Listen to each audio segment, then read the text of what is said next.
Hey guys, tonight we begin with something a little less philosophical, but no less fascinating. The food served in Wild West saloons. Sure, they were known for whiskey, bar fights, and questionable piano music, but what did people actually eat there? Was it all beans and bacon? Or were there surprises hiding behind those swinging doors? So before you get comfortable, take a moment to like the video and subscribe, but only if you genuinely enjoy what I do here. And let me know in the comments where you're tuning in from and what time it is for you. It's always fascinating to see who's joining us from around the world. Now, dim the lights, maybe turn on a fan for that soft background hum, and let's ease into tonight's journey together. The first thing that hit you when you walked into a Wild West saloon wasn't the piano music or the sound of someone losing a week's wages at cards. It was the smell. Forget the romanticized scent of sizzling steak and fresh cornbread.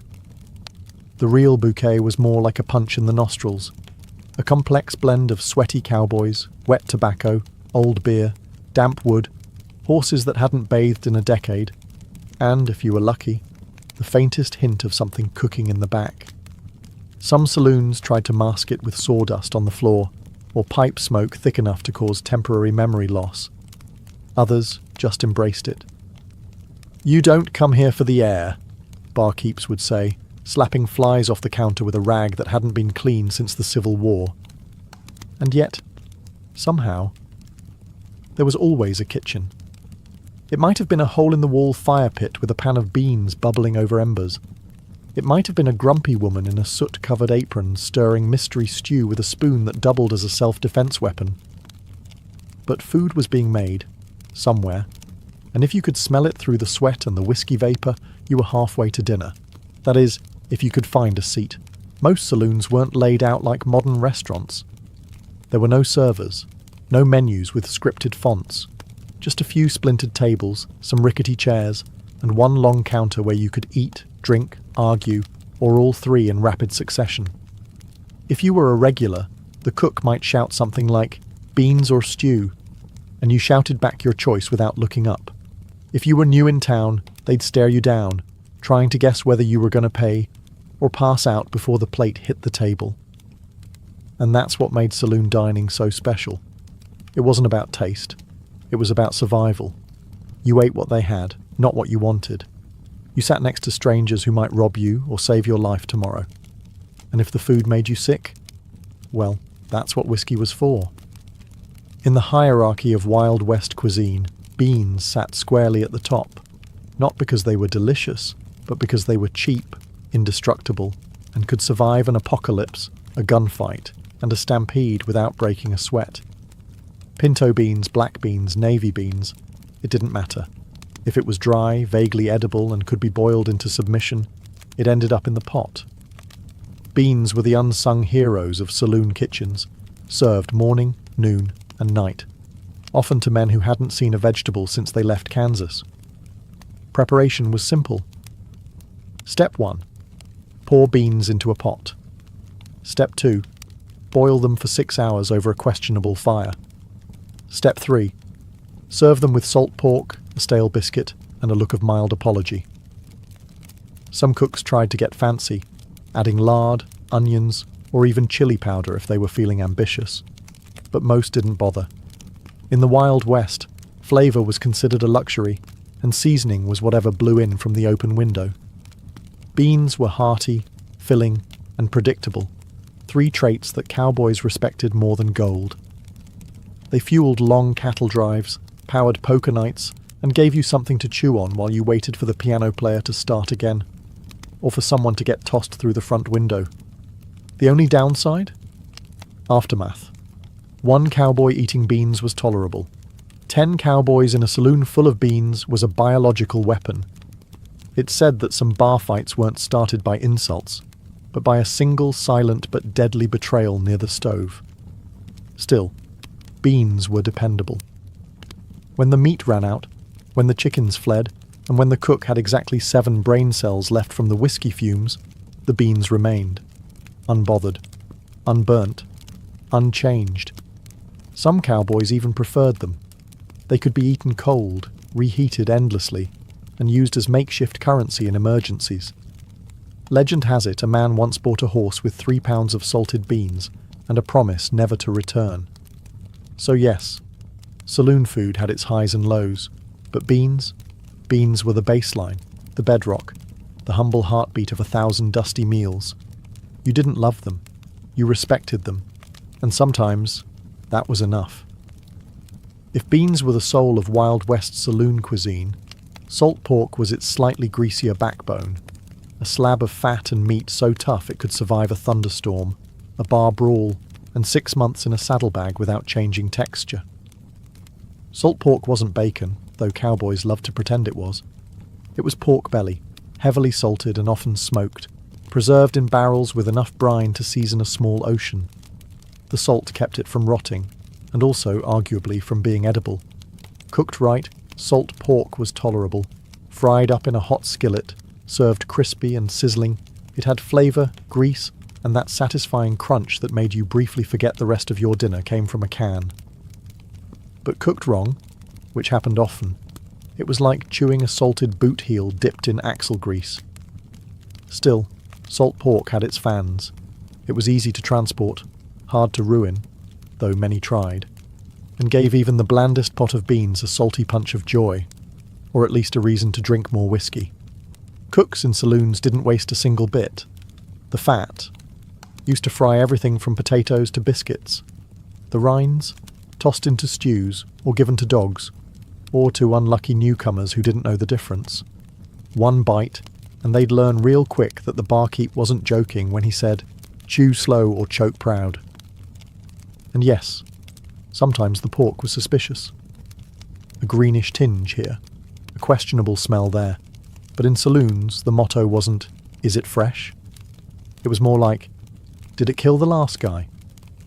If not, you gave it a try. Salt pork was versatile too.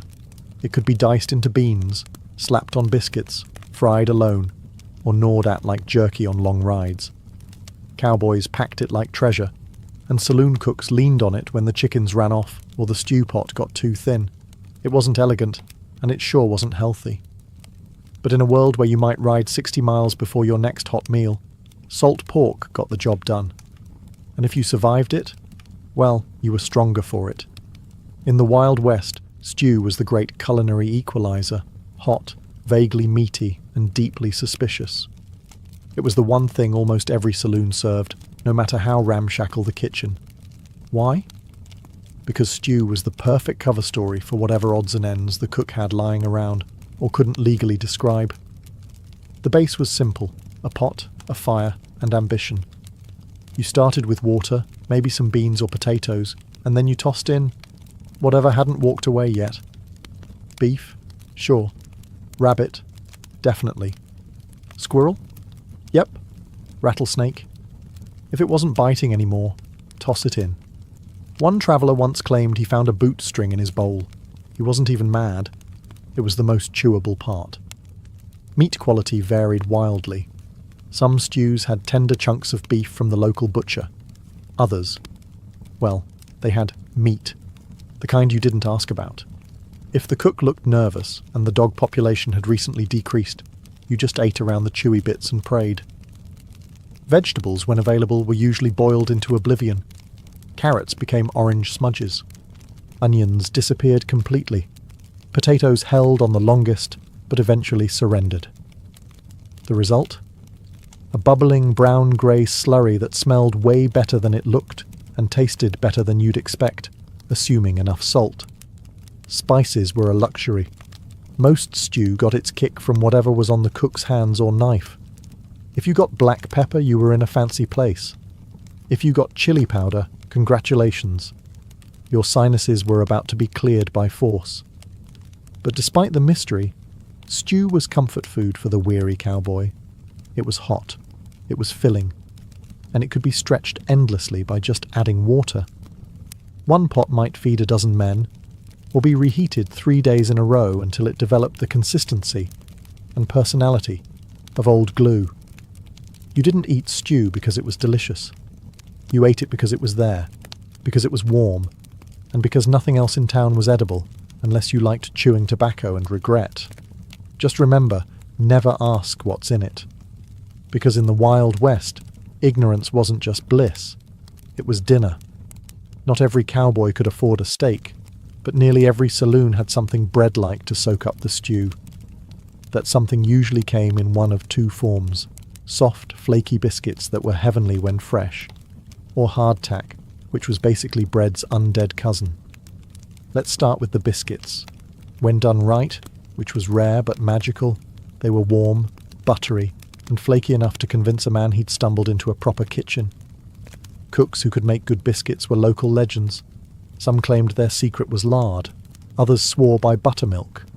A few probably just had lucky hands and low standards. These biscuits were best served alongside beans or stew, used to mop up whatever broth hadn't burned your tongue. They were often made in cast-iron pans, baked over open flames, and served with a suspicious chunk of butter or a splash of molasses if the place was fancy.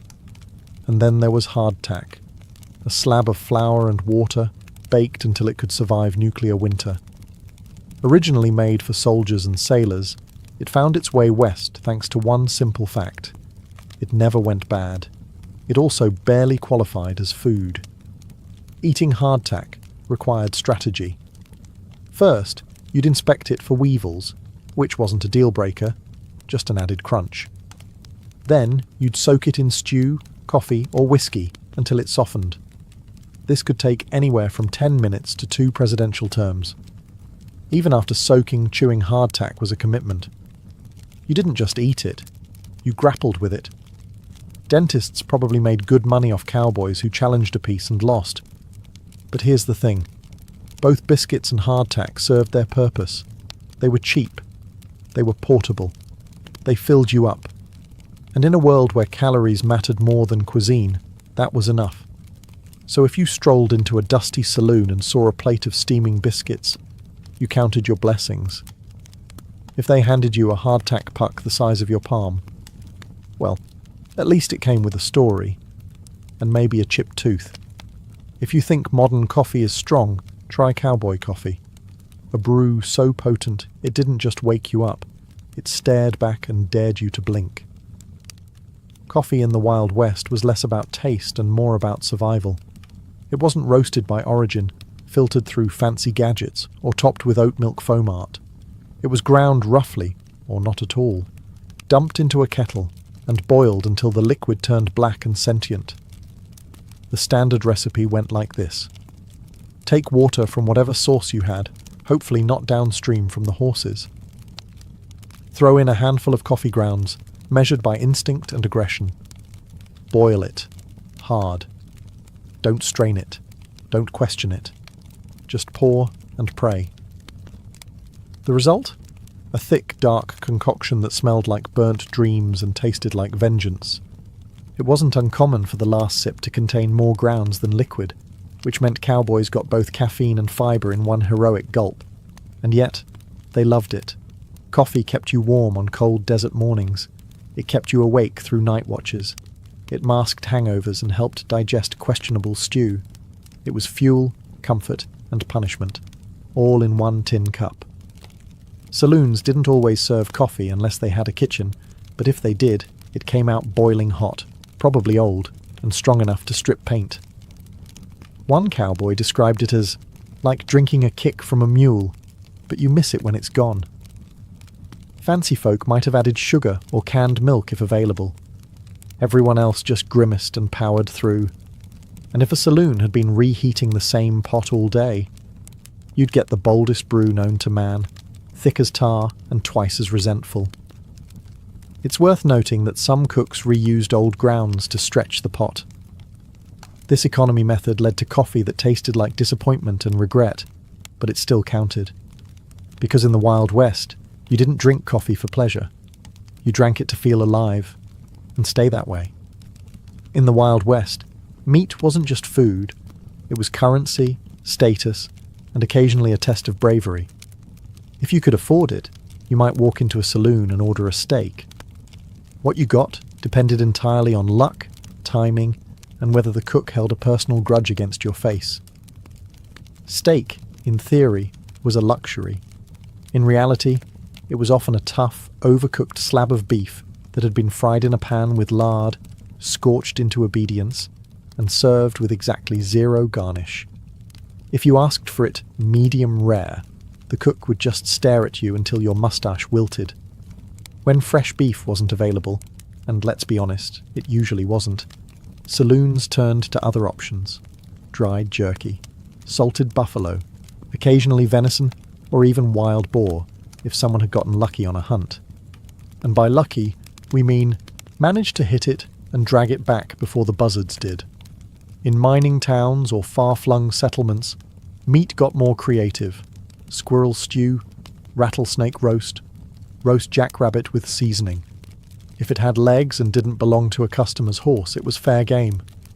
Sometimes you were served meat, and no one told you what it was. That was a sign to eat quietly and not ask questions. If you chewed too long or found something resembling a whisker, you just sipped your whiskey, nodded solemnly, and accepted your fate. There was also the risk of age. Some meats had been hanging around long enough to earn names. Cooks would slice off the bad parts, drown the rest in gravy, and tell you it was well-aged. If your plate twitched when you poked it, you were entitled to one raised eyebrow and nothing more. Still, when the meat was fresh and the cook wasn't drunk, you might get a real meal. A sizzling slab of beef, a fried egg on top, and maybe a biscuit on the side. A plate that reminded you why people survived gunfights, for this. But most of the time, you ate what was there, and hoped it didn't eat you back. In a Wild West saloon, dessert wasn't really a category. It was more of a happy accident, the result of a cook with spare ingredients and a tiny sliver of mercy. But if there was one reliable sweetish comfort, it was cornbread, made from simple cornmeal, water or milk, lard, and sometimes a dash of baking powder, if the cook remembered. Cornbread was the Swiss Army knife of the frontier menu. It could be baked in pans, fried in skillets, or even dropped by spoonfuls into boiling stew if someone was in a hurry, or lazy. Alone, cornbread was dry, crumbly, slightly sweet, depending on who made it, and always best served fresh, which meant it was almost never fresh. More often, you'd get a wedge that had been sitting near the stove since sunrise, hardened like a miner's conscience. But here's where the magic happened. Molasses. A dark, sticky, syrupy miracle that turned dry cornbread into something just shy of glorious. It was the cowboy's frosting, the outlaw's drizzle, the lonely gambler's last bit of joy before losing everything on a bad hand. Molasses was affordable, kept well in the heat, and masked the sins of even the driest baked goods. If a saloon had a barrel of it, you were in luck. If they warmed it before serving, you were practically eating at a 5-star establishment by frontier standards. Some cooks went a step further, pouring molasses over skillet-fried cornbread and tossing in a pinch of salt or spice. It wasn't quite cake, but it felt like it if you'd been chewing jerky and hardtack all week. Cornbread with molasses became the default dessert. Quick, cheap, filling, and sweet enough to calm your nerves after a rough ride or a close call in the poker room. No icing, no whipped cream, no frills, just grit, grain, and gooey satisfaction. And for many, it was more than enough. Because when your life involved cattle drives, dust storms, and the occasional shootout, dessert didn't need to sparkle. It just needed to remind you that not everything in the West was trying to kill you. If you were lucky enough to stumble into a saloon before noon, preferably sober and not bleeding, you might have been offered eggs and chicken. And if so, you were in the presence of a miracle. Or a trap. Let's start with the eggs. Fresh eggs in the Wild West were gold. Not actual gold, but nearly as rare and equally fragile. Chickens weren't raised for fun. They were cranky, prone to wandering, and occasionally stolen, eaten, or lost to foxes. If a saloon had eggs on hand, they either had their own chickens, a local supplier, or a secret smuggling operation from the next town over. What kind of eggs were they? Hopefully chicken, possibly duck, maybe something else. You learned not to ask. You ordered eggs, and what you got depended entirely on the cook's mood and the egg's age. Some were scrambled to disguise colour, others were fried until the yolks turned to leather. And if it wobbled when it hit your plate, that was a sign from the universe to order whiskey instead. As for chicken, it was on the menu, but not often. If it said fried chicken, what you'd probably get was a scrawny bird that died angry. Tough, bony, and fried in lard until the flavour tapped out, chicken wasn't always worth the chewing. But it was meat, it was hot, and it wasn't beans again, so folks ate it gratefully. You might get a drumstick the size of your thumb, or a whole quarter roasted on an open flame. You might also get a feather in your gravy, and that was just part of the charm. Breakfast offerings of eggs and chicken were a status symbol for saloons. They said, "We have food that didn't come from a can or a barrel." If the eggs were warm and the chicken wasn't dry, you'd tell your buddies for weeks. And if it gave you food poisoning, well, that was just the West reminding you who was in charge. Still, there was something hopeful about ordering eggs. They meant morning, they meant survival, and just maybe, they meant you'd live to drink again by nightfall. In a Wild West saloon, pie was more than just dessert. It was a statement. If you saw a pie sitting on the bar, steam rising, crust golden, scent of apples wafting through the smoke and whiskey, you knew this saloon meant business. You also knew that someone in the kitchen had put in real effort, which was practically a love letter in a land of bean slop and overcooked pork. Now, don't get ahead of yourself. Pie in the Wild West wasn't a perfect lattice-topped pastry with farm-fresh fruit. It was a rough, rustic affair, uneven crusts, fillings made from canned or dried fruit, and usually served lukewarm at best. Whipped cream, not unless a cow followed you into town. The most common varieties were apple, peach, or berry. Berry being a flexible category that sometimes included raisins or things that only vaguely resembled berries. If the cook had a sweet tooth, you might get a dash of cinnamon. If not, you got crust, sugar, and optimism. Still, pie was a rare treat. Most cowboys hadn't seen one since they left home, and saloons knew that offering pie gave them a competitive edge. A good slice could pull customers from 2 towns over, and if the pie was warm and flaky, you better believe someone would threaten to shoot over the last piece. There are recorded stories, and a few exaggerated legends, of poker games that ended in gunfire over dessert disputes. You took the last slice was as valid an offence as cheating at cards. In a world where men had been stabbed over spilled whiskey, pie was practically sacred. Of course, not all pies were created equal. Some were mostly crust, some were experimental. Some had fillings that hinted at being fruit once, in a previous life. But if the stars aligned, the cook was sober, the oven was hot, and the fruit wasn't fermenting, then that pie was something to remember. Because in the dust and grit of the frontier, a slice of pie wasn't just food, it was hope served on a tin plate. Cheese in the Wild West was a lot like a poker game, full of risk, a little bluffing, and a strong chance you'd regret your choices the next morning. It did exist, yes, but only if you knew where to look, and even then, you had to be brave. Because cheese wasn't shipped in tidy wheels wrapped in wax paper. It was made locally, often by someone who once read about dairy fermentation while drunk. Most saloon cheese came in 2 varieties, hard, yellow, and suspiciously sweaty, or soft, crumbly, and slightly aggressive to the nose. Refrigeration, that was a luxury. So unless it was a particularly cold month or the saloon was near a cave, chances are your cheese had developed a personality. It might be cheddar. It might be something vaguely Swiss. It might be a lump of dairy guesswork with salt on top. And if it squeaked when you bit into it, well, that was between you and your jaw. Cheese was usually served in chunks alongside bread, jerky, or if you were lucky, a pickle. It helped balance out the saltiness of everything else, and gave cowboys a protein boost between brawls. You could even melt it over beans or toast it on cornbread, assuming the cook was feeling artistic. But beware, some saloons cut corners. Cheese might be old butter gone wrong, or curdled milk pressed into a bar shape and rolled in pepper to distract you. One travelling merchant once said he bought cheese in Nevada that tasted like boiled sock with a rind. He still ate the whole thing, because even bad cheese was still cheese. And in the Wild West, a saloon that offered any cheese at all stood out. It meant the owner had connections to a local farm, or at least access to a cow that hadn't been rustled yet.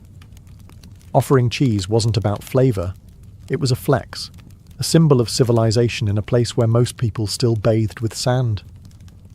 So if a saloon plate came with a slice of cheese, you'd eye it, sniff it, tap it with your fork, and then eat it anyway. Because in the West, a gamble was just part of dinner. If it could be soaked in vinegar and forgotten in a jar, chances are it was served in a Wild West saloon. Pickling wasn't just a flavour choice, it was a survival strategy. Before refrigeration, saloon kitchens relied on brine and sourness to keep food from crawling off the shelf. Vegetables, eggs, fruit, even meat. Nothing was safe from the preserving power of vinegar. And that's how we got pickled everything. Pickled cucumbers? The classic. Crunchy, sharp, and occasionally green. They were served as sides, chasers for whiskey, or just something to chew on between bad decisions. If you were lucky, they were made fresh with garlic and spice. If not, they tasted like regret and rainwater. Pickled eggs? A saloon staple. You'd see them floating in cloudy jars behind the bar, usually near the whiskey. They looked like ghostly eyeballs and had the texture of sadness. Some cowboys swore by them. A quick shot of protein, easy to store, and they mostly stayed down. Others swore at them. Pickled onions? Common in mining towns, sharp, tangy, and strong enough to chase off unwanted conversation. One bite, and you could talk downwind of a stampede. Even pickled peaches or pears might make an appearance. When dried fruit was soaked in sweet brine to create a dish both confusing and strangely addictive. It wasn't dessert, it wasn't dinner, it was just wet, vinegary optimism. The beauty of pickled goods was their shelf life. A saloon could keep jars around for months, sometimes years, without worrying about spoilage. And in a place where meat went bad faster than a poker hand, that was invaluable. But let's be honest. Not all pickled items were created equal. Sometimes the jars weren't sealed right. Sometimes the cook experimented. And sometimes the pickled thing stared back at you. There are tales, possibly exaggerated, of men biting into pickled sausages only to find bones. Or a label that simply read, maybe pork. Still, pickled foods were part of the Wild West experience. Salty, sour, and strangely satisfying. Like everything else that lasted out there. You didn't eat them for pleasure. You ate them because they wouldn't kill you. Probably. When food was scarce, the kitchen was closed, or the stew looked like it still had a pulse. Cowboys and drifters alike turned to the most dependable item on the saloon menu. Whiskey. It was always available. It required no preparation. And if you drank enough of it, you forgot you were hungry. Or that you'd just eaten a bowl of squirrel mystery meat. Whiskey in the Wild West wasn't aged in oak barrels or curated by connoisseurs. It was rough, raw, and often dangerous. Made from corn, rye, or whatever the barkeep had lying around, it was distilled in backrooms, barns, and bathtubs. The result was a beverage that could clean wounds, strip paint, and fuel a fistfight. Some called it rot gut, others chain lightning, and a few simply referred to it as lunch. When beans were burnt and bread was mouldy, men drank their calories, one burning shot at a time. Saloon whiskey wasn't just a drink, it was a survival tool. It helped numb the pain of trail dust, heartbreak, broken ribs, and highly questionable stew. One shot before a duel, 2 shots after, and maybe 3 more while you waited to see if your bullet wound was serious. It was common for saloons to serve whiskey specials, which came with a side of beans or a biscuit, not for flavour, but to keep you upright. Some men ordered whiskey with a pickled egg floating in it, which somehow counted as both hydration and protein. And of course, whiskey was social glue. You bought it to make friends, to start fights, and occasionally to apologise after both. You could measure a saloon's reputation by how fast its whiskey knocked a man off his stool. Quality? Don't ask. Some whiskey was barely more than coloured moonshine.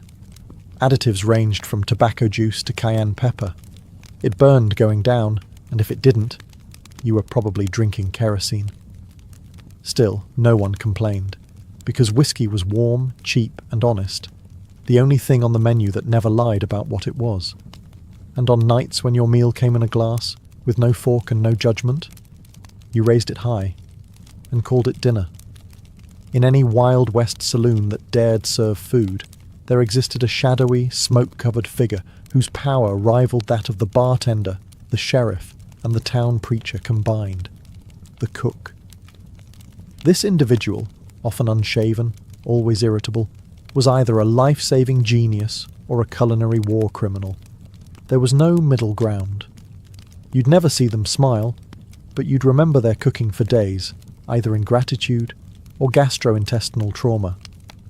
Saloon cooks weren't trained chefs.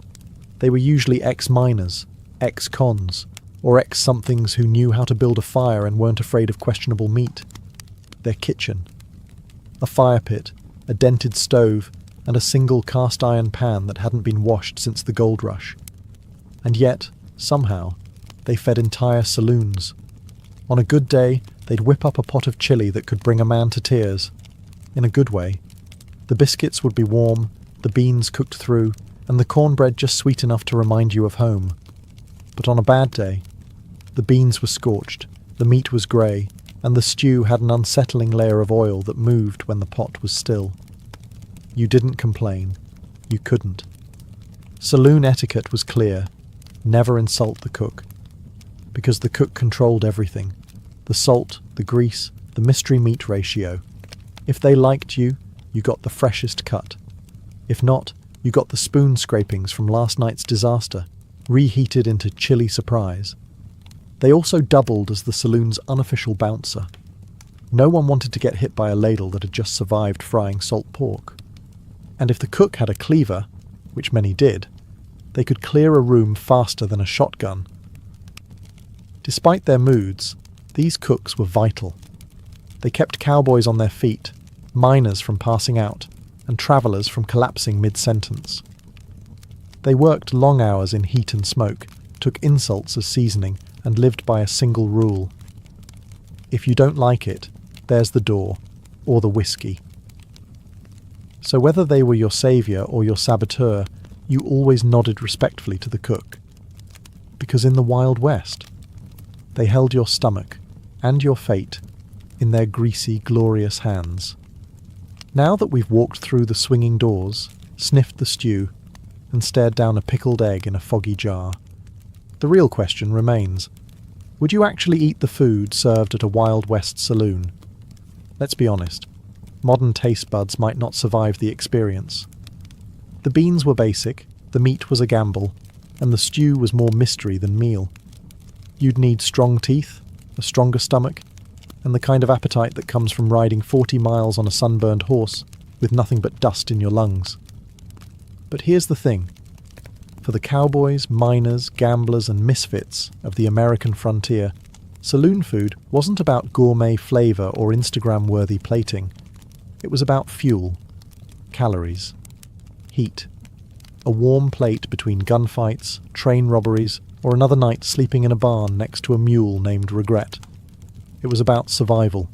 You didn't ask where the meat came from. You didn't complain if the biscuit crumbled like chalk. You just sat down, ate what was handed to you, and washed it down with something strong enough to kill bacteria, or at least make you stop caring about it. And when food was good? When the beans were fresh, the coffee didn't bite back, and the cook had spared a little molasses for the cornbread. It felt like a miracle. So would you eat it? If you lived back then? Yes. You wouldn't just eat it, you'd be thankful for it. You'd scrape the bowl, wipe the plate with your crust of bread, and order seconds with coins that still smelled like dynamite and horse sweat. You'd laugh with strangers, curse the cook, toast with whiskey, and maybe, just maybe, end the night with a slice of pie and a story worth telling. Because saloon food wasn't glamorous. It was gritty, greasy, and real. And in a world where the West was still wild, that was enough. Long before tattoos were scrawled across biceps and backs in trendy shops with buzzing needles, they were something far older, etched not with fashion in mind, but with mystery, meaning, and survival. Let's rewind to a time when cities didn't exist, when gods hadn't yet been given names, and humans lived close to the bone, in both spirit and skin. Enter Ötzi the Iceman. Discovered in 1991, frozen in a glacier between Austria and Italy, his mummified body was over 5,000 years old, older than the pyramids, older than Stonehenge. And yet, across his leathery skin, researchers found something incredibly modern: tattoos. 61 of them, to be precise. They weren't ornamental spirals or stylized animals. They were dark carbon marks, dots and lines running down his spine, behind his knees and around his ankles. Here's where it gets wild. The locations of Ötzi's tattoos matched known acupuncture points. Was this a primitive form of pain management? An ancient healing technique? Or something more spiritual? A rite of endurance carved directly into the flesh? We'll never know for certain. But one thing is clear. Even in the Stone Age, humans were already marking their bodies with purpose. And Ötzi wasn't alone. In ancient Egypt, tattoos appeared predominantly on women, including priestesses and dancers.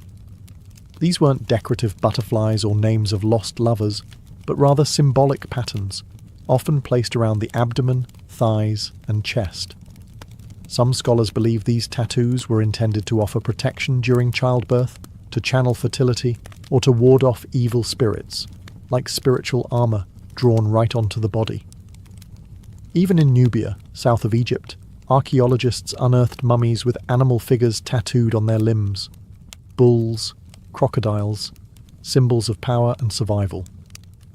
Across these early societies, tattoos weren't acts of rebellion. They were acts of reverence, resilience, and ritual. They carried meaning, not in ink alone, but in pain, permanence, and belief. So next time you see someone's sleeve of ink at the gym or on the subway, remember, they're carrying on a tradition that started not in a studio, but in the ice, in the sand, and in the sacred silence of forgotten millennia.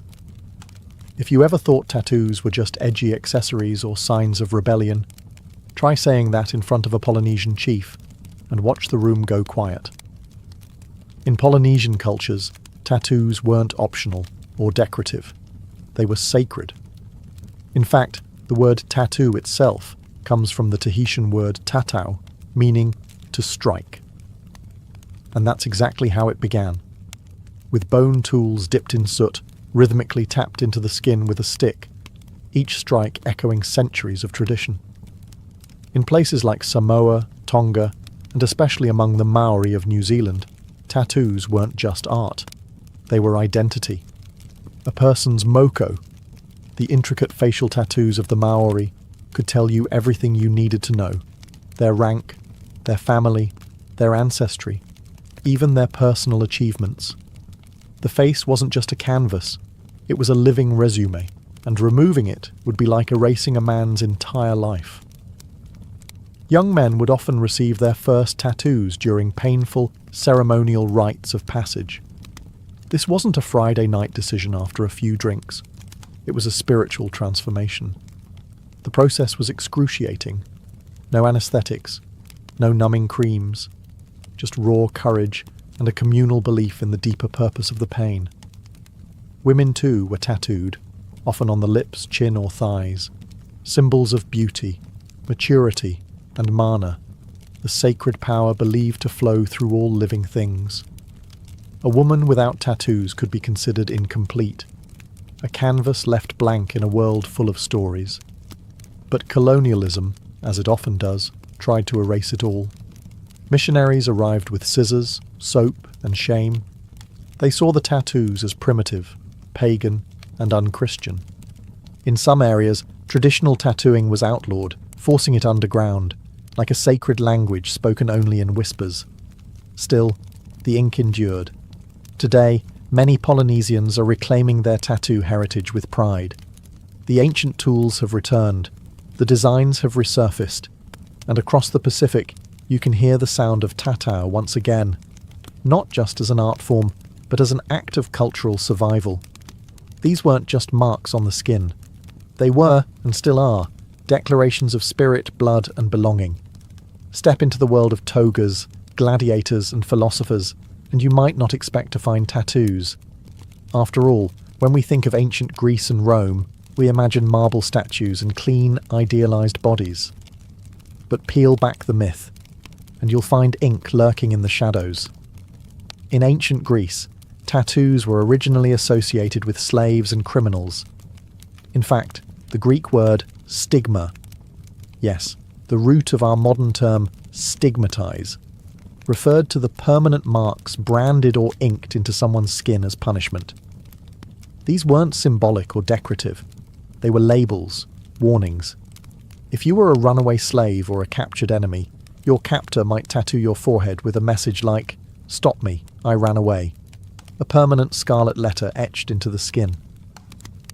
The Romans, pragmatic as ever, borrowed this idea and took it further. Soldiers in the Roman army, especially those in specialized legions, were often tattooed to mark their loyalty, a kind of flesh-bound dog tag. But they also used tattoos to brand gladiators, slaves, and prisoners of war. It wasn't about identity, it was about ownership. There's a darker twist here. The early Christians, persecuted by Roman authorities, were sometimes tattooed as a form of humiliation, but centuries later, Christians would reclaim the practice. Pilgrims to Jerusalem in the Middle Ages often returned with small crosses tattooed on their arms, proof of their devotion and suffering. What began as a tool of punishment morphed into a badge of faith. Interestingly, in later Roman times, Emperor Constantine, the same ruler who legalized Christianity, banned tattooing on the face. Not because it was cruel, but because the face, he declared, was made in God's image and shouldn't be defiled. The irony? Bodies were still fair game. Unlike in Polynesia, where tattoos elevated someone's social standing, in the Greco-Roman world, they often lowered it. Tattoos marked you as an outsider, a sinner, a slave. But they also told a story. Not always one you wanted, but one you carried forever. In these empires of law, conquest, and spectacle, tattoos weren't about self-expression. They were branding, sometimes literally, tools of control, punishment, and power. And like all marks of oppression, they would eventually be reclaimed. While the West branded its slaves and criminals, the East took a more spiritual, symbolic approach to body art, where tattoos could be both sacred protection and social paradox. Let's begin in India. Though India is more famous for Mendi, the temporary henna art applied during weddings and festivals, the country also has a long history of permanent tattoos. Among tribal communities like the Baiga, Gondi and Santhal, tattoos were considered both ornamental and protective.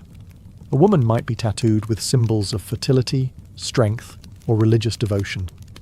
Not on a whim, but as part of a deeply rooted tradition passed from grandmother to granddaughter. These tattoos weren't just for beauty. They were seen as jewelry for the soul, something no thief could steal and no poverty could take away. Meanwhile, in Japan, the story was more complicated. In the early days, during the Jomon period, tattoos might have had spiritual significance, possibly used to mark status or ward off evil spirits. But by the time Japan entered its more structured eras, particularly during the Edo period, tattooing took on a whole new life. First, it became punishment. Criminals were tattooed on the face or arm with marks indicating their crime and region, permanently branding them as untrustworthy. Imagine walking into a village and everyone instantly knowing your sins just by reading your skin. But then something fascinating happened. A counterculture emerged. Outcasts, including firemen, labourers, and later members of the Yakuza, adopted tattoos not as shame, but as honour. They created elaborate full-body designs called irizumi, often depicting dragons, tigers, and mythological figures.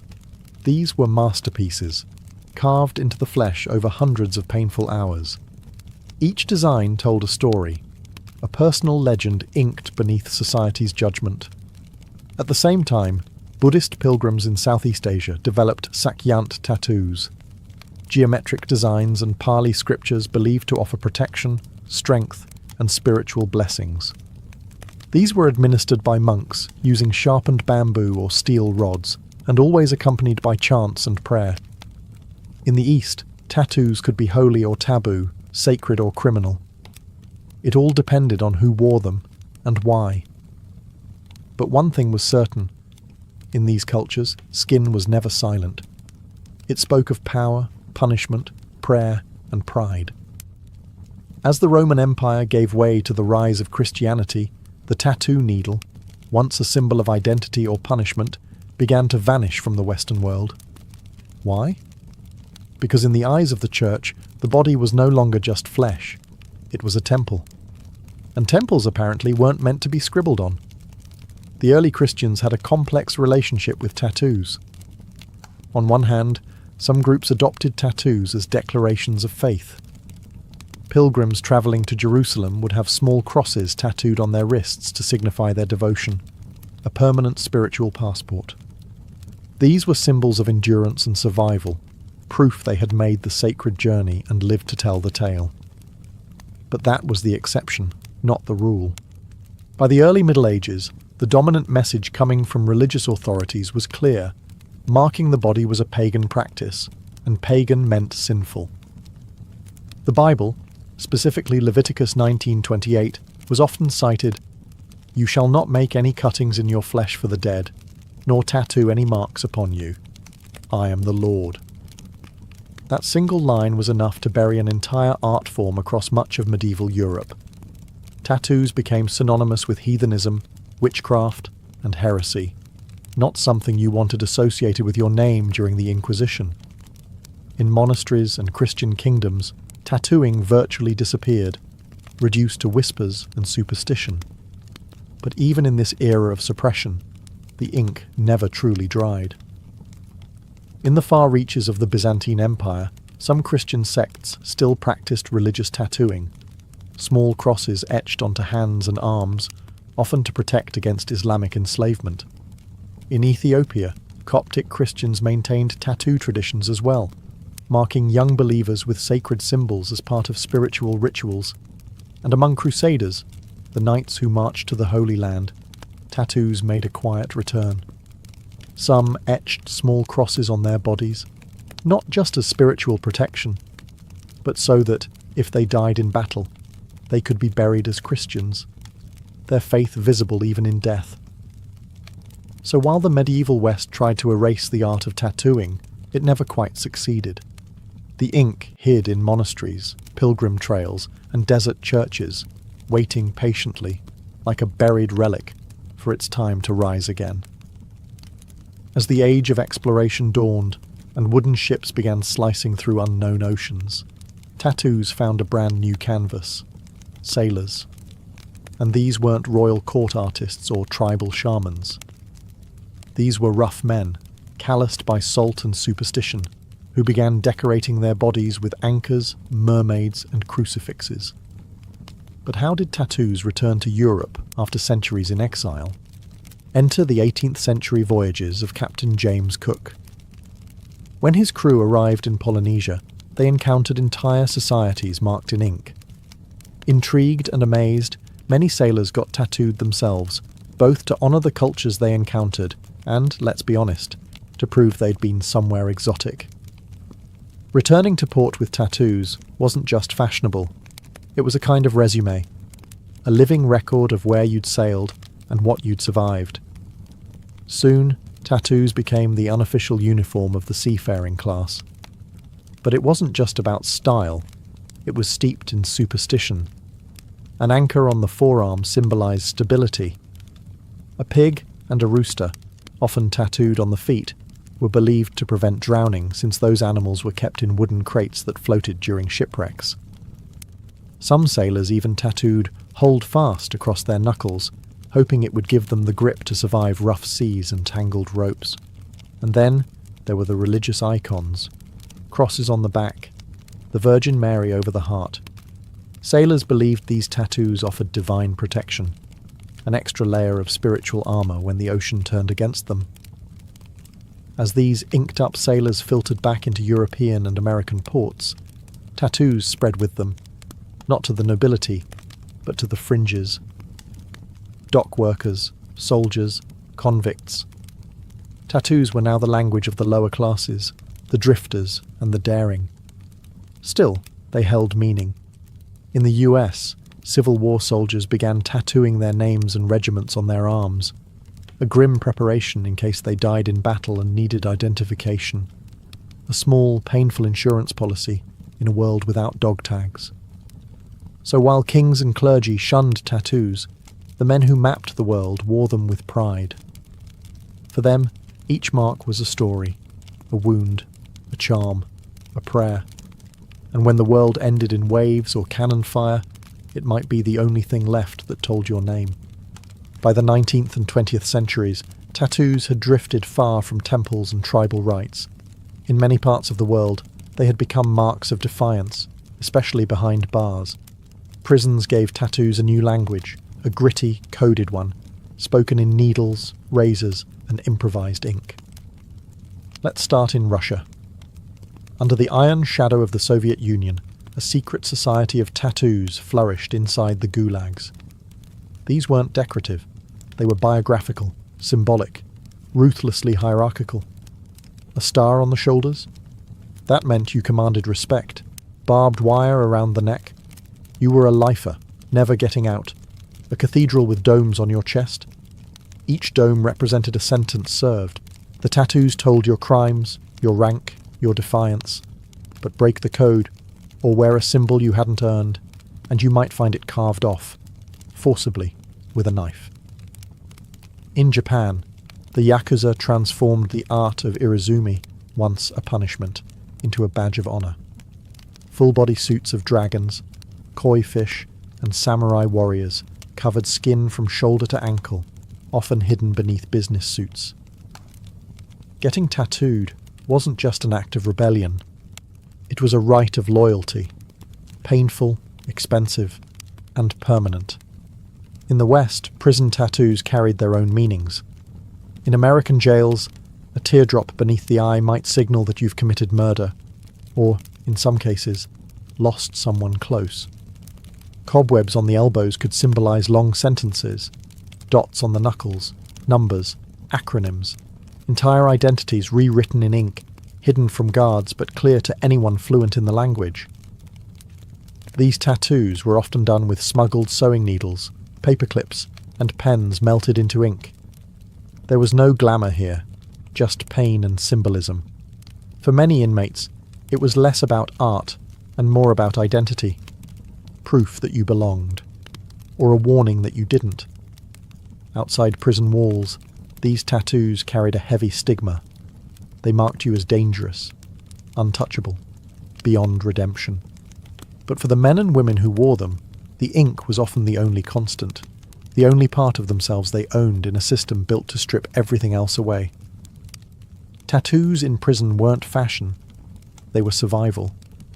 By the time the 20th century hit full stride, tattoos had gone from sacred symbols and outlaw code to mainstream rebellion. If the church once saw tattoos as marks of sin, modern society started to see them as symbols of freedom, and occasionally of a very specific kind of cool. In the early 1900s, you could still catch tattooed performers in circus sideshows, tattooed ladies, and illustrated men who charged admission to show off their fully inked skin. People gasped. They stared. It was taboo wrapped in spectacle. But something began to shift around the middle of the century. Soldiers returning from World War II brought back simple tattoos. Anchors, eagles, hearts with Mom scrawled inside, as personal emblems of pain, patriotism, or survival. These tattoos weren't for show. They were keepsakes, burned into the skin as reminders of the things they'd seen and the brothers they'd lost. Then came the counterculture. In the 1960s and 70s, tattoos began breaking out of their blue-collar roots and onto the bodies of rock stars, bikers, and beat poets. Janis Joplin had a bracelet tattooed on her wrist. The Hells Angels wore ink like a badge of honor. The act of getting a tattoo, still a bit frowned upon by polite society, became an act of rebellion. A way to say, I don't care what you think. And tattoo parlors? They were no longer hidden dens in seedy alleyways. They started to go legit. Artists like Lyle Tuttle, who famously inked Cher and the Rolling Stones, turned the needle into a brush. Suddenly, tattoos weren't just symbols. They were statements. Personal, political, powerful. But the stigma didn't vanish overnight. Even into the 1990s and early 2000s, having visible tattoos could keep you from getting hired. No visible tattoos was printed right into many job applications. Ink still whispered of crime, deviance, or recklessness, especially for women, whose tattooed bodies were policed more harshly. And yet, the tide was turning. Tattoo TV shows emerged. Celebrities embraced full sleeves. Tattoo conventions popped up everywhere. The art form was no longer a subculture. It was culture. From rebellion to runway, tattoos had finally re-entered the mainstream. But they never forgot their roots. In a world where everything from our voices to our memories lives in the cloud, you'd think something as analog as a tattoo might be left behind. But instead, tattoos have entered a renaissance, not just surviving the digital age, but evolving with it. Today, tattoos are more than ink and skin. They're powered by apps, augmented by tech, and designed with machines that would make 19th century sailors weep. Some artists now use AI to generate hyper-detailed designs. Others work with machines that print ink with surgical precision. And then there's the rise of smart tattoos, experimental patches embedded with sensors, capable of tracking vitals, controlling devices, or even lighting up with LED ink. It's not science fiction. It's already being tested in labs. But even without the tech, tattoos are booming. What was once taboo is now celebrated across professions, genders, and cultures. Doctors have full sleeves. Teachers wear wristbands of ink. CEOs stroll into boardrooms with elaborate back pieces hidden beneath suits. Social media has democratized the art form. A tattoo in Seoul can go viral in Seattle. Artists build global audiences overnight, and customers can book a session with the tap of a phone. And yet, the meaning behind tattoos hasn't disappeared. If anything, it's become more personal. People now tattoo sound waves of loved ones' voices, coordinates of where they met their partners, portraits of pets, constellations from their child's birth night, quotes in forgotten languages, etched forever to remember, to heal, to belong. Cultural tattooing is resurging too. Indigenous communities from the Arctic to the Andes are reviving ancestral designs, reclaiming identity through skin. What was once suppressed is now proudly worn, a walking act of remembrance. Of course, debates still rage. Is it art or trend? Sacred or superficial? Can you truly own your story if it's filtered through algorithms and likes? But maybe that's the point. Tattoos have always lived in that grey area, between pain and beauty, permanence and transformation. They are both primal and futuristic, a whisper from the past and a declaration for tomorrow. And as long as humans crave meaning, memory and mark-making, tattoos will endure. Beneath the surface, ink will always speak, even when words cannot. Before empires clashed and blood soaked the sand, before kings trembled at her name, Tomyris was simply a daughter of the wind, born to the raw, open steppe. The land she came from was not gilded in marble or echoing with philosophy. It was brutal, free, and endlessly vast. This was the world of the Massagetae, fierce nomadic horse archers who rode like spirits of the plains, their lives shaped by survival, honour, and war. We know little of Tomyris's childhood, but we can imagine the rhythm of it. She would have learned to ride before she could run, to shoot before she could speak in full sentences. Among the Massagetae, Girls were not caged in tents or veiled by silence. They trained beside the boys, rode with the warriors, and grew up with iron in their blood. To lead, one had to bleed. And Tomyris, even as a young woman, bled for her people.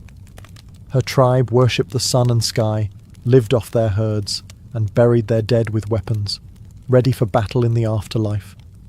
They had no cities, no golden temples, but they had pride.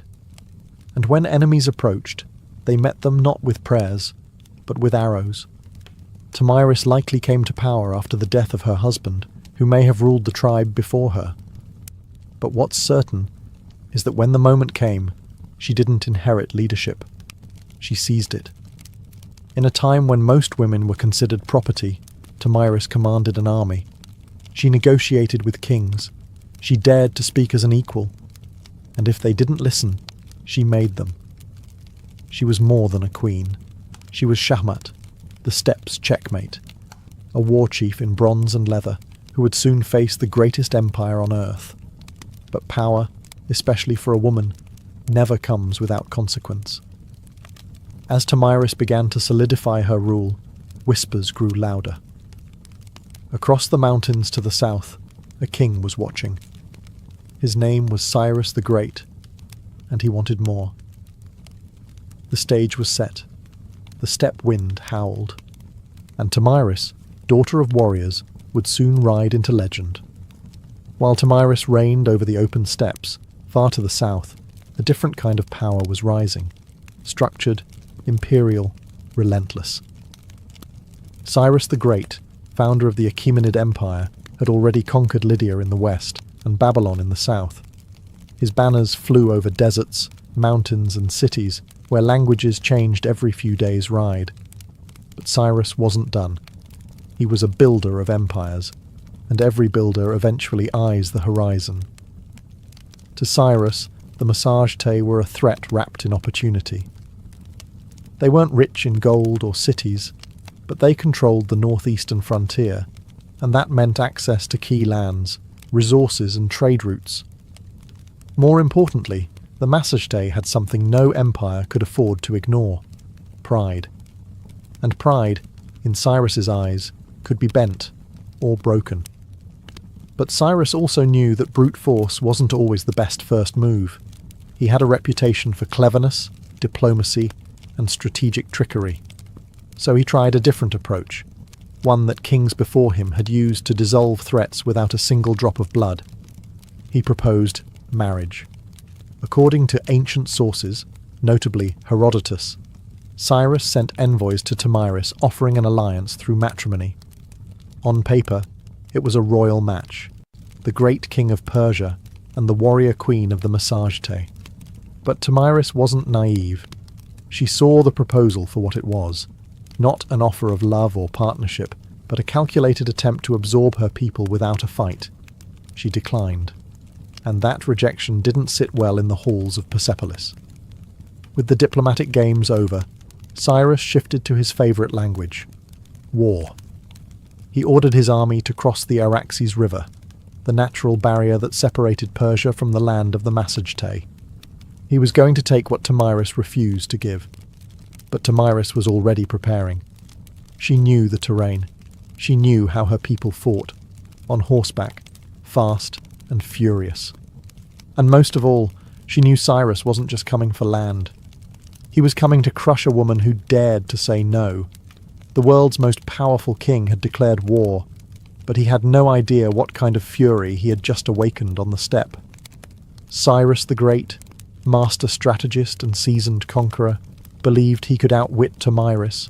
He had faced kings, crushed cities, and subdued nations.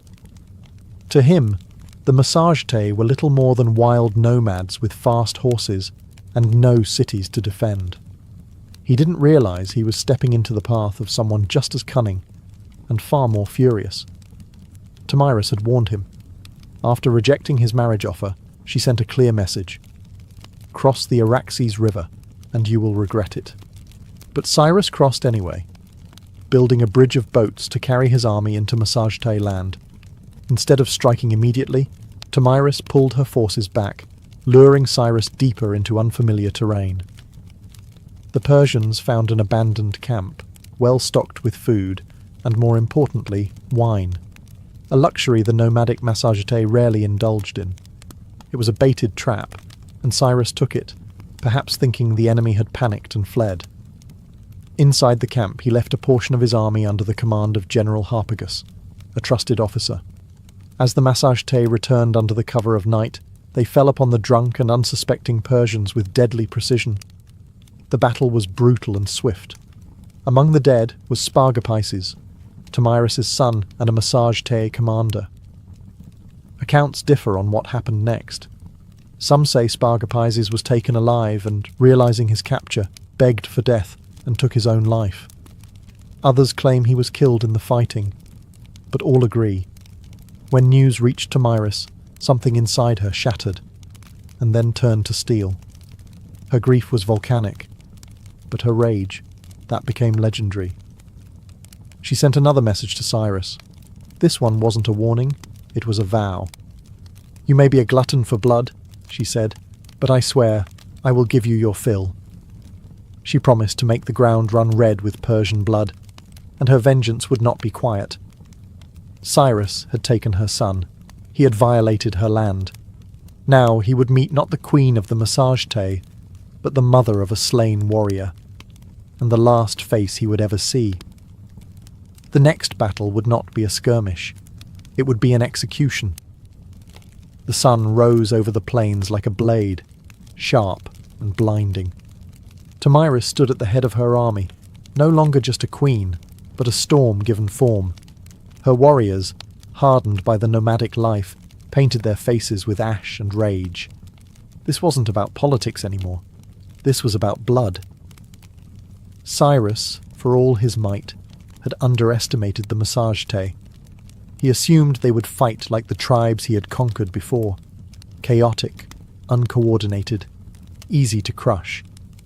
But Tomyris had spent her life among warriors. She understood how to strike. Not blindly, but with precision. She rallied her forces for a full-scale assault on the Persian invaders. And this time, she wasn't holding back. The location of the final battle is lost to history, swallowed by the vastness of the steppe. But what's clear is that Tomyris launched a ferocious counterattack. Her cavalry swept across the plains like a tide of knives. They fired arrows from horseback, closed in with axes, and fought like people with nothing left to lose. The Persians, battle-hardened, disciplined, and experienced, weren't expecting this level of organized fury. Tomyris didn't just lead her troops, she fought beside them. Her presence on the battlefield ignited her warriors like wildfire. Every strike was driven by vengeance. Every charge was an answer to her son's death. Cyrus tried to hold the line, but it shattered. The Persians were routed. Many died where they stood. Others fled into the endless grasslands, only to be hunted down. And Cyrus the Great, the man who had conquered Babylon, Lydia, and nearly the known world, fell in the chaos. Whether he was slain in combat or captured and executed depends on the version told. But either way, he died on Tomyris' terms. What came next is infamous. According to Herodotus, Tomyris found Cyrus's body on the battlefield, ordered his head severed, and then, in a final act of symbolic revenge, submerged it in a wineskin filled with human blood. "Drink your fill," she said, "of the blood you thirsted for." Was it historical fact or poetic embellishment? Maybe both. But it didn't matter. The message was eternal. Tomyris was not to be conquered. When the dust settled and the grass drank deep the blood of empire, Tomyris stood victorious. A warrior queen who had done what no king or army before her could. She brought Cyrus the Great to his end. News of the defeat sent shockwaves across the ancient world. The mighty Achaemenid Empire, thought to be unstoppable, had been humiliated by a woman from the steppes. The Persians did their best to downplay the loss, but the death of their founder couldn't be ignored. Cyrus's body was eventually returned and buried with honor in the royal tomb at Pasargadae. Yet the stain of his final defeat would linger like a wound on the empire's legacy. For Tomyris and the Massagetei, however, the victory was more than revenge. It was a declaration. They had defended their sovereignty not just with weapons, but with dignity. Tomyris had stood up to the world's most powerful ruler, and she hadn't just survived, she had triumphed. And then she vanished from history. No records survive detailing her later years, her death, or any successors she may have appointed. It's as if, after taking her vengeance, Tomyris simply rode back into the horizon and allowed the wind to carry her legend forward. In the centuries that followed, historians, poets, and chroniclers would try to fill in the blanks, turning her into a symbol as much as a woman. To the Persians, her name was a bitter reminder. To the Greeks, she was a paradox, a barbarian who displayed more nobility than many kings. And to the peoples of Central Asia, Tomyris became folklore, a ghostly queen who rides through the steppe, fierce and unbending, with a sword that remembers. Her legacy would inspire countless depictions across cultures. Medieval manuscripts portrayed her in regal armour. Renaissance paintings imagined her towering over Cyrus's corpse. In every age, she became what people needed: a mother avenger, a wild queen, a lesson in hubris, or a symbol of feminine power. But one truth cuts through the myth. She changed history. Tomyris didn't inherit a throne. She forged it in fire and fury. And for one brief, unforgettable moment, the Steppe Queen proved that not all empires rise. Some fall to the hooves of warriors who ride with vengeance in their hearts. Much of what we know about Tomyris comes not from local Massagetei records. They left no stone tablets or royal archives, but from the pen of a Greek, Herodotus, often called the father of history. Writing a century after her time, he immortalized Tomyris in his histories, casting her as a warrior queen of astonishing resolve and terrifying vengeance. But Herodotus wasn't simply reporting facts. He was weaving a story, one part chronicle, one part morality tale. To him and his Greek audience, Tomyris represented the ultimate reversal of imperial arrogance. Cyrus the Great, a man who had conquered half the known world, fell not to a vast army or a rival king, but to a woman who fought not for glory, but for her child. Her victory was almost mythic, and Herodotus treated it as such. He even detailed her grisly revenge: the wineskin of blood, the severed head of Cyrus, and her damning words, "Drink your fill." But was it true? Modern historians debate this endlessly. Some argue that Herodotus exaggerated or even invented parts of the tale, using Tomyris as a narrative tool to humble the Persian Empire, which, at the time of his writing, was still a looming force over the Greek world. Others believe that while the blood wineskin episode might be symbolic, the core event, Cyrus's death at the hands of Tomyris, likely did happen. There's also the question of bias.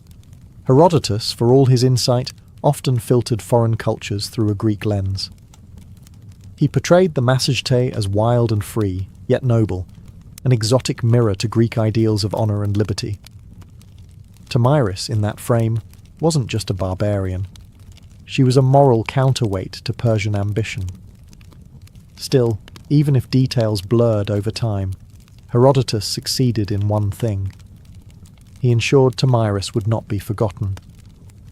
Because of him, she became more than a historical footnote.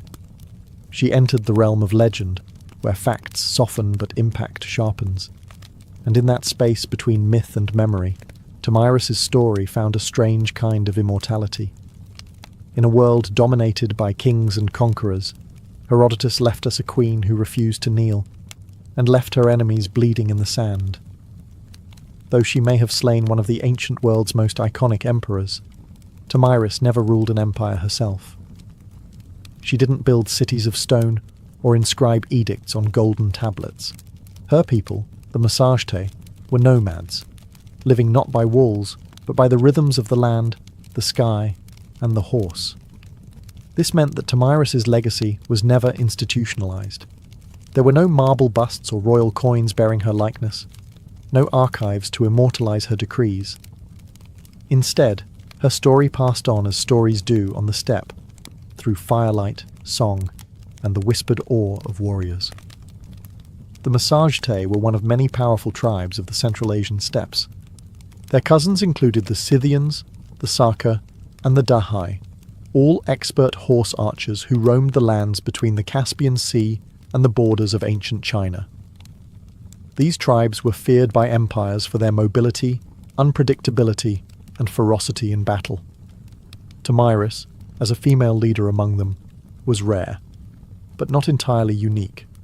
Steppe culture, unlike many sedentary civilizations, allowed women far greater freedoms. Women rode, hunted, fought, and even led.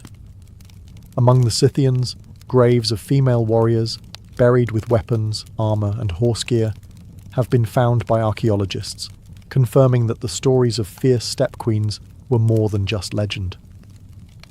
Tomyris stood at the pinnacle of that tradition. Her power didn't come from inheritance or religion.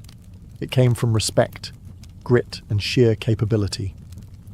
She was a unifying force among scattered clans, a political leader and a military commander in a landscape where survival meant riding faster, shooting better, and fearing nothing. But because the Massagetæ left no monuments, Tomyris became a kind of phantom queen, her name echoing only in the writings of outsiders and in the oral traditions of the steppe. To the Persian scribes, she was a warning. To the Greeks, a marvel. And to her people, likely a memory carried in bloodlines and battle songs, a ghost who rode with them across the plains. Empires may rise and fall in stone, but the stories of the steppe live on in the wind. And Tomyris, fierce, grieving, and unbroken, became its voice. Centuries passed, and the empires that once surrounded the Massagetæ rose and crumbled. Cyrus's successors built Persepolis, fought Alexander the Great, and faded into the dusty footnotes of time. But Tomyris? Her legend endured, not in the palaces of kings, but in the hearts of those who refused to bow. Across Central Asia, she became more than a queen.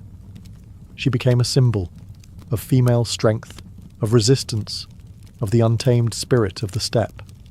In many ways, Tomyris embodied a kind of defiance that transcended geography. She was not Roman, not Greek, not Persian, and so her story belonged to no empire. That made her dangerous and inspiring. In the medieval Islamic world, chroniclers occasionally mentioned her name, reshaped by language but never quite forgotten. In some versions, she was praised for her justice and vengeance. In others, she was seen as a savage queen, a reminder that power in the hands of a woman could be both glorious and terrifying. By the time the Renaissance rolled around, European artists rediscovered her tale through the writings of Herodotus. Painters depicted her in elaborate armor, standing triumphantly over Cyrus's lifeless body. In one dramatic painting, she holds his severed head aloft like a trophy, blood-soaked and victorious. It was theatrical, yes, but also political. These artists were fascinated by the idea of a woman who didn't just survive in a man's world, she won. In the 19th and 20th centuries, Tomyris became a nationalist icon in regions like Kazakhstan, Uzbekistan, and Turkmenistan. Poets and educators reclaimed her as a historical heroine, proof that the roots of Central Asian identity were fierce, proud, and deeply feminine. Her name appeared in textbooks, statues, and even military ceremonies. A woman who had once ruled on horseback with a bow in hand was now riding once more, through memory and myth, through rebellion and pride. In a world that still wrestles with the idea of powerful women, Tomyris remains a challenge. She wasn't perfect, saintly, or tame. She was decisive, brutal when necessary, compassionate only to those who deserved it. She was resistance in human form, and the blood of empire on her hands was a crown she wore without apology. History tends to favour the builders of monuments, the writers of laws, the kings who carve their names into stone. Tomyris did none of these. She left no empire behind, no palace to excavate, no royal seal to decipher. And yet, her name still lives. Not because she ruled forever, but because she refused to be erased. She stands as a contradiction to how history often remembers women, not as helpmates or footnotes, but as forces of destiny. Tomyris didn't beg for recognition. She took it with blood and fire. She didn't ride behind a king. She rode against one, and won. Her story is retold in classrooms from Central Asia to Europe, not simply because she killed Cyrus the Great, but because she dared to defy him. She wasn't defending an empire. She was defending freedom, a freedom that rode on the backs of horses, that hunted with hawks, that slept under the stars. A freedom that could not be neatly drawn on a map. Today, her statues rise from Kazakhstan's capital cities, and her face adorns coins and textbooks. To modern Central Asians, she is a mother of nations, a link to a pre-Islamic, pre-Soviet, proudly nomadic past, a reminder that their identity wasn't born in submission, but in the cry of battle and the gallop of horses. In a world still divided by power, by gender, by memory, Tomyris is a beacon, not just because she killed a great king, but because she taught us something even greater. That dignity is not given, it is seized. That sometimes leadership looks like a mother grieving her son and refusing to let the killer walk away. We often wonder why some names survive while others vanish. Tomyris survived because she was unforgettable. Because in a time when women were expected to disappear into the tents of men, she rose, blade in hand, fury in heart, and carved her story into the flesh of history. Empires fall, statues crumble, but legends ride. And somewhere, in the whispering winds of the steppe, a queen still gallops, unbroken, undefeated, and utterly unforgettable. Long before encryption keys and surveillance cameras, there was a simpler concern. How do I keep my stuff safe from nosy neighbours, wandering animals, and ambitious thieves? As human society shifted from nomadic bands to settled civilizations, possessions accumulated. And with possessions came problems, envy, theft, and the need to secure. The instinct to protect what we value is ancient, primal even.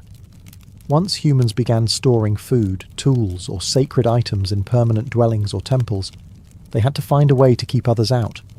But how do you guard something when you can't stand watch forever? The answer: invent a mechanism to do it for you. The earliest known attempt at mechanical security dates back to ancient Egypt, roughly 4,000 years ago. And what's astonishing is not just that they had locks, it's that the basic principle behind their invention still exists today. The Egyptian wooden pin lock was a marvel of early engineering. It used a wooden bolt fitted with a set of holes and wooden pegs. When the correct key, often a large wooden tool with corresponding pins, was inserted, the pegs lifted, allowing the bolt to slide open. Remove the key, and gravity dropped the pins back into place, sealing the door. This wasn't a novelty. These locks were used on storage rooms, tombs, and even temple gates. They were installed vertically, often on the inside of doors, to make tampering harder. While they may seem primitive by today's standards, the brilliance of these early systems lies in their underlying logic. They weren't merely barriers, they were puzzles. And like all good puzzles, they challenged the uninvited. What's more, these locks reveal something deeper about the people who made them. They didn't just fear theft, they anticipated it. They thought ahead. They invested time and skill in protecting things that mattered. And in doing so, they laid the groundwork for an entire field of human innovation: security. So the next time you lock your front door, remember, you're not just turning a deadbolt. You're continuing a tradition started by ancient hands, driven by a timeless truth. Some things are worth guarding. The Egyptian wooden pin lock wasn't just the world's first known lock. It was also the ancestor of nearly every pin tumbler mechanism used today. Simple, elegant, and surprisingly effective, it served temples, homes, and storage rooms across ancient Egypt for centuries. And it all started with a few pieces of wood, a bit of clever design, and a deep need for privacy. Imagine a large wooden door, not one with hinges like today's, but more like a vertical plank barrier. On the inside of that door sits a wooden bolt that slides horizontally to block the entrance. But embedded within that bolt are several holes, and inside each hole rests a wooden peg. Those pegs drop into slots cut into the door frame itself, preventing the bolt from sliding open. It's locked. Now here's the magic. The key, a large wooden implement resembling a modern toothbrush, has corresponding pegs or pins that match the positions of those in the bolt. Insert the key into the bolt, and the pins inside are pushed up just enough to clear the frame slots. Once lifted, the bolt can slide open freely. Remove the key, and gravity does the rest. The pins fall back into the frame holes, relocking the door. It's mechanical memory without springs or gears, just wood, weight, and ingenuity. What made this system so impressive was its balance of complexity and reliability. It was relatively easy to craft using available materials, but hard to bypass without the correct key. And since each lock was slightly different, thanks to hand carving, keys weren't interchangeable. Your lock was your lock. These pin locks weren't reserved just for the rich or royal either. Archaeological findings at sites like Nineveh, and even later at Persian and Assyrian locations, show the concept spread widely across ancient civilizations. Egypt may have invented the idea, but the lock had legs. Beyond practical use, these locks carried symbolic power.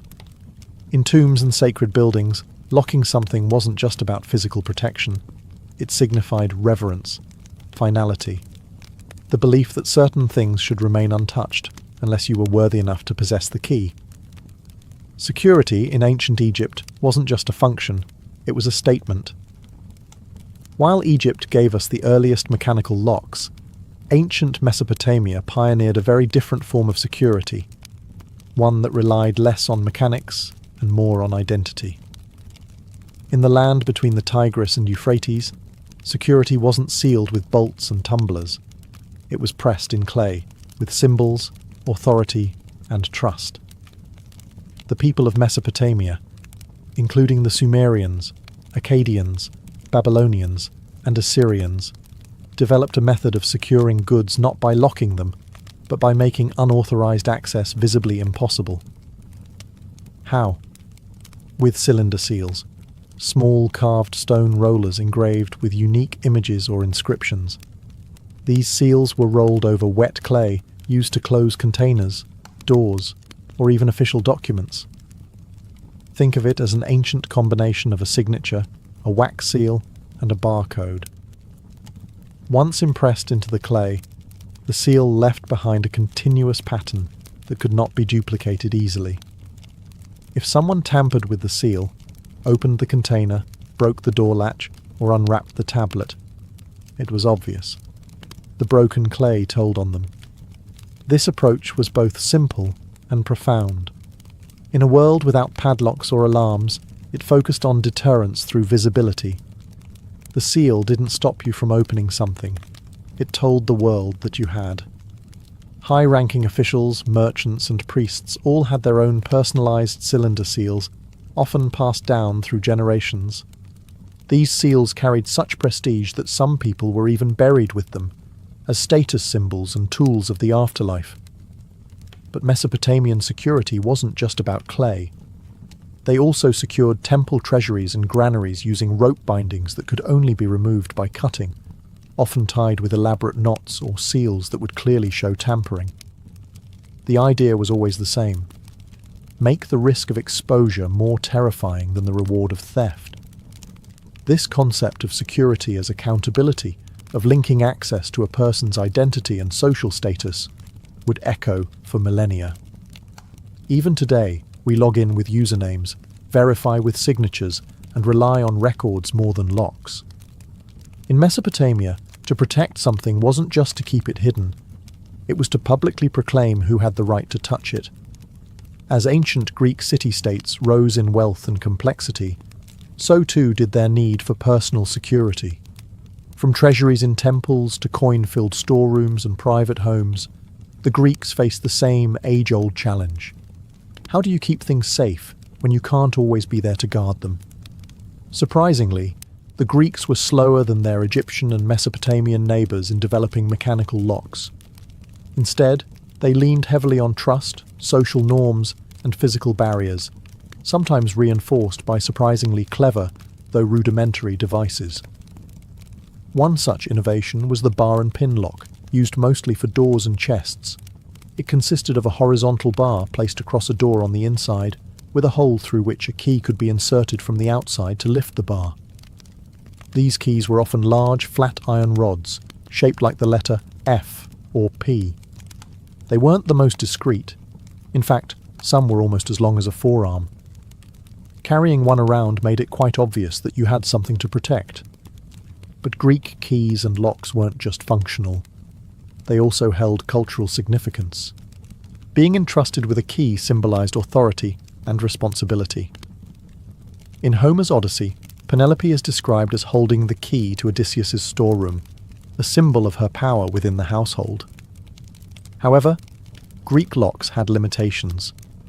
They were often crude, easily forced, and dependent on physical size more than subtlety. What truly kept valuables secure was often a combination of concealment, guards, and communal expectations. In temples and state treasuries, rooms were sealed with rope and wax, with the city-state holding multiple keys, requiring several officials to be present to open a sacred store. Even homes were designed with layered access, multiple rooms, limited entry points, and gates that could be barred from within. Wealthy homes might employ slaves or hired guards to watch over valuables, adding a human layer of protection to the relatively simple mechanical devices. While the Greeks admired cleverness, metis, the cunning intelligence, they didn't yet channel it into lock-making the way later civilizations would. Still, they laid the cultural groundwork. Keys as symbols of status, access as a matter of trust, and security as a balance between strength and social control. If the Egyptians gave us the concept of the pin lock, and the Greeks wove trust into tradition, it was the Romans who truly elevated lock-making into a practical art. With their metallurgical skill, obsession with order, and vast bureaucracy, the Romans brought precision, portability, and innovation to ancient security. And their ideas still echo through modern locks today. Roman locks were primarily made of bronze and iron, allowing for much greater durability and smaller, more intricate designs than their wooden predecessors. They adopted the Egyptian pin-tumbler principle, but miniaturized it, refined it, and in some cases, completely reinvented it. Roman locksmiths created warded locks, which used internal obstacles, or wards, that only allowed a properly shaped key to rotate and unlock the mechanism. This meant that simply inserting any tool wouldn't work. The key had to match the internal layout. Their keys, by the way, were marvels in themselves. Made from iron or bronze, Roman keys came in all sizes, from large, staff-like keys used for city gates to finely crafted ring keys worn on the finger like jewellery. These ring keys didn't just look elegant. They served a functional purpose, offering constant access to locked boxes or cabinets without the need to carry bulky tools. It was status and utility, wrapped in metal. But the real genius came with Roman puzzle locks, complex mechanisms hidden inside ornate boxes, where pressing the wrong latch or turning the wrong angle wouldn't just fail. It might trap the lock tighter. These were used not only for securing valuables, but for hiding documents, religious relics, or even poison, a favourite trick in Roman political circles. Romans also institutionalized lock usage. Banks, granaries, merchant chests, and military storerooms all used locks. Doors had metal plates, gates had locking bars, and even slaves might be locked in with iron collars that had keys only their masters held. To the Romans, a lock wasn't just a tool, it was a statement. It declared ownership, authority, and exclusion. And it gave rise to the idea that a truly civilized society needed more than just walls to protect it. It needed systems. While the West was forging intricate metal locks, ancient China took a path that blended practicality with philosophy. Chinese engineers, ever pragmatic, developed locking systems that were simple, durable, and often symbolic, where the design of a lock didn't just protect an object, but carried deeper meaning. The most common form of ancient Chinese lock was the sliding bolt lock, a mechanism made primarily from bronze or iron. These locks typically consisted of a hollow metal case housing a sliding bolt secured by spring-loaded tumblers. Insert the right key, usually a flat, ridged metal stick, and the tumblers would align, allowing the bolt to slide and the lock to open. Sound familiar? It should. The core principle behind the modern pin tumbler lock was already alive in Han Dynasty China as early as 200 BCE. Unlike Roman locks, which often featured external keyholes and decorative flair, Chinese locks were compact, discreet, and portable. Many were used to secure chests, gates, jewellery boxes, and doors, and the emphasis was on function, not just form. But Chinese locks were more than mechanical devices. They were often cast in the shape of animals, tigers, dragons, turtles, or inscribed with symbols representing luck, protection, or wealth. A lock shaped like a fish might be placed on a money box, symbolizing abundance. A dragon lock on a door wasn't just for security. It warned intruders that a powerful force guarded what lay beyond. Locks also played ceremonial roles. During weddings, love locks were sometimes used to bind symbolic boxes or chests, representing the couple's bond. The key would be handed over as part of the marriage ritual, a gesture of trust and commitment. Some locks, particularly puzzle locks, were designed to confuse thieves. They had hidden mechanisms, false keyholes, or required a specific sequence of movements to open, not because they were necessarily harder to break, but because they bought time. In ancient times, delay could be the difference between a foiled theft and a successful one. Ultimately, Chinese security culture wasn't built around brute denial of access, but rather harmony between utility, symbolism, and clever design. In that blend of form and function, they developed a quiet legacy, one that continues in subtle locks and symbolic rituals to this day. In ancient India, security was less about brute force and more about clever concealment, symbolic barriers, and layered protection, blending spirituality with ingenuity. Indian locks weren't just meant to keep people out. They were designed to confuse, mislead, and warn, often integrating secret latches, false compartments, or symbolic inscriptions to elevate security into an almost philosophical practice. One of the standout features of Indian lockmaking was the use of deception. Puzzle locks and trick mechanisms became common in temples and treasure chests, not to prevent brute force entry entirely, but to make it complicated enough to discourage it. Some locks required multiple actions. Press one hidden button, twist a second lever, and only then would the key turn. Others had decoy keyholes that served no purpose except to trick the uninvited. Temple security especially saw intricate applications.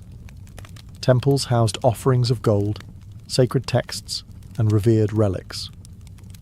Instead of simply hiding these behind locked doors, priests often layered security, not just physically, but ritually. A storage area might be sealed with wax, knotted rope, and a stamped clay emblem, each bearing spiritual weight. Breaking that seal wasn't just a crime, it was considered a sacrilege. Locks themselves were frequently engraved with religious imagery. Elephants, lotus flowers, deities, and protective mantras. These were not only meant to intimidate the superstitious, but also to imbue the object with symbolic armor. To touch such a lock without permission was, in many cases, an affront to the gods themselves. In Indian royal courts and merchant caravans, small portable locks were used to secure scrolls, trade boxes, and private doors. These were often crafted from iron or brass, built to be both light and durable. Key design was highly individualized, sometimes so unique that a single artisan was responsible for both the lock and its matching key, ensuring absolute security through obscurity. And like elsewhere in Asia, locks sometimes carried ceremonial roles. In marriage rituals or inheritance rites, the unlocking of a sealed chest represented not just access to material wealth, but the transfer of trust, legacy, and duty. For ancient India, the best lock didn't merely block. It puzzled, it protected, and it whispered, "Only the rightful may pass." As civilizations grew and trade routes stretched from Rome to China, the need for portable security became urgent. Whether protecting goods in a merchant's caravan or safeguarding a general's war chest, ancient locks had to do more than guard temples or doors. They had to travel. In the ancient world, trade was booming. Silk moved westward from China. Spices flowed from India. Glassware, textiles, coins, and scrolls crisscrossed continents. But with prosperity came risk. Bandits lurked on roads, dishonest porters pilfered goods, and long-distance travel meant that valuables changed hands, often without their owner present. The solution? Locks that were compact, durable, and hard to tamper with. Roman merchants often used small iron padlocks to secure chests, saddlebags, and warehouse doors. These locks had spring-loaded mechanisms and ring keys, robust enough to resist casual theft but light enough for travel. They were found from Britain to Syria, buried in ruins or rusted shut in shipwrecks. Their widespread presence speaks to a universal concern: protecting mobile wealth. Chinese traders and officials used portable sliding locks, often made of bronze, attached to chests or carts. Some were cleverly disguised, appearing ornamental or embedded within the box itself, and often featured engraved symbols or inscriptions marking ownership. If someone broke the lock, it was not only obvious. It could be prosecuted as both a crime and a dishonor. Nomadic peoples across Central Asia also developed leather and metal clasp systems, where metal rings and latches could be tied or locked over tent flaps, horse packs, and weapon cases. While these systems were less complex, they emphasized speed and visibility. A traveler would immediately know if their goods had been touched. And on the battlefield? Locks were often used on weapon caches, treasury wagons, and command tents. In war, controlling access was crucial, not just to resources but to information.